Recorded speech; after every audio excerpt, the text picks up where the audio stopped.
Assalamualaikum warahmatullahi wabarakatuh. Perkenalkan, nama saya Nurul Makfiroh, NIM 204105030086.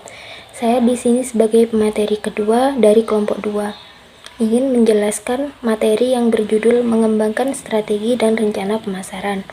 Langsung saja di sini yang pertama, peran sentral perencanaan strategis. Perencanaan strategis berperan aktif dalam menunjang suatu kelancaran usaha untuk perusahaan. Pemasaran yang sukses mengharuskan perusahaan memiliki kapabilitas sebagai berikut: memahami nilai pelanggan, menciptakan nilai pelanggan, menghantarkan nilai pelanggan, menangkap nilai pelanggan, dan mempertahankan nilai pelanggan. Perencanaan strategis menuntut aksi dalam 3 bidang utama, antara lain sebagai berikut. Yang pertama, mengelola bisnis perusahaan sebagai portofolio investasi. Kedua, menilai kekuatan setiap bisnis dengan mempertimbangkan tingkat pertumbuhan pasar dan posisi perusahaan, serta menyesuaikan diri dengan perusahaan. Yang ketiga, menentukan strategi. Untuk memahami manajemen pemasaran, perusahaan harus memahami perencanaan strategis. Kebanyakan perusahaan besar terdiri dari 4 tingkat organisasi. Yang pertama, tingkat korporat. Kedua, tingkat divisi. Yang ketiga, tingkat unit bisnis. Dan yang terakhir, tingkat produksi.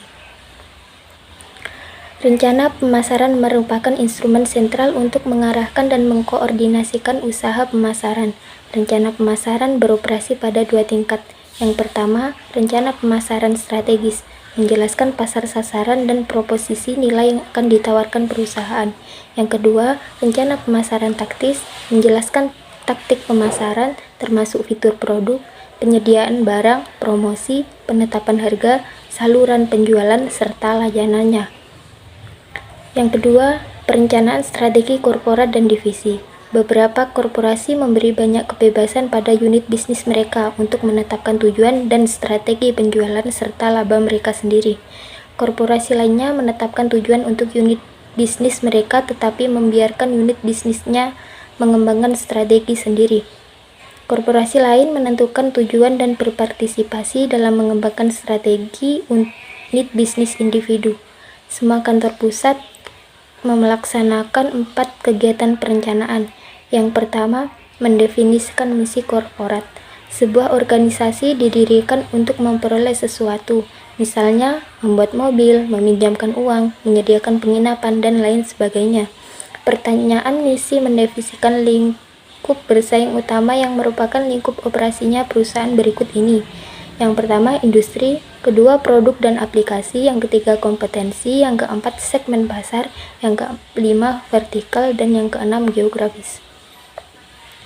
Yang kedua, menentukan unit bisnis strategis. Sebuah bisnis harus dipandang sebagai proses pemuasan pelanggan, bukan proses untuk memproduksi barang. Sebuah bisnis dapat didefinisikan dari 3 dimensi. Yang pertama, kelompok pelanggan. Kedua, kebutuhan pelanggan. Dan yang ketiga, teknologi. Sebuah SBU memiliki 3 karakter sebagai berikut ini. Yang pertama, merupakan satu bisnis tunggal atau kumpulan bisnis terkait yang dapat direncanakan secara terpisah dari bagian perusahaan ini.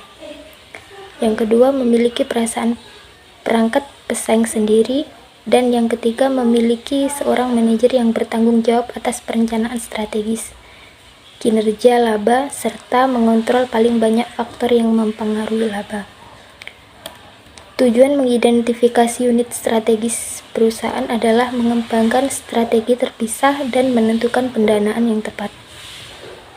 Yang ketiga, menentukan sumber daya bagi setiap SBU. Setelah mendefinisikan SBU, manajemen harus memutuskan bagaimana cara mengalokasikan sumber daya korporat pada setiap SBU. Pada tahun 1970-an, terdapat beberapa model perencanaan portofolio yang diperkenalkan untuk memberikan suatu analisis bagi pengambilan keputusan investasi. Yang keempat, menilai peluang pertumbuhan.